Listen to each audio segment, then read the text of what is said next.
గోరక్ష మహాపాదయాత్ర పేరుతో కాశ్మీర్ నుండి కన్యాకుమారి వరకు బాలకృష్ణ స్వామి గారు 1000 కిలోమీటర్లు పాదయాత్ర చేస్తారు.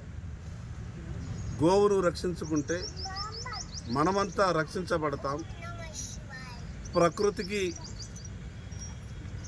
మూలాధారమైనటువంటి గోవు, ఆ గోవు సంతతి అంతరించిపోతున్నటువంటి సమయంలో మన కొరకు గోవును రక్షించుకోవాలన్న ఒక గొప్ప సంకల్పంతో కాశ్మీర్ నుంచి కన్యాకుమారి వరకు 1000 కిలోమీటర్ల పాదయాత్ర చేస్తున్నటువంటి బాలకృష్ణ స్వామి గారికి ఆదిలాబాద్ ప్రజలందరి తరఫున ప్రత్యేకంగా అభినందనలు, ధన్యవాదాలు.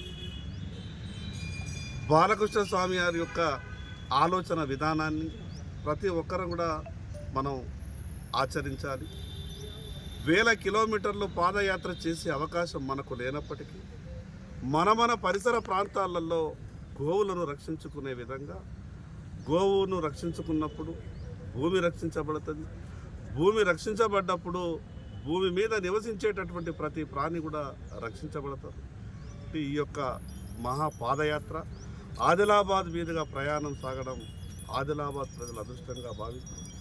స్థానికంగా అదేవిధంగా మఠాధిపతి గారు, అప్పాస్వామి గారు, ప్రసాద్ స్వామి గారు వీరు చేస్తున్నటువంటి ఆలోచన విధానాన్ని కూడా మనమందరం వారి ఆలోచనలకు అనుగుణంగా ముందుకు పోవాలని ఆదిలాబాద్ ప్రజలందరికీ పేరు పేరున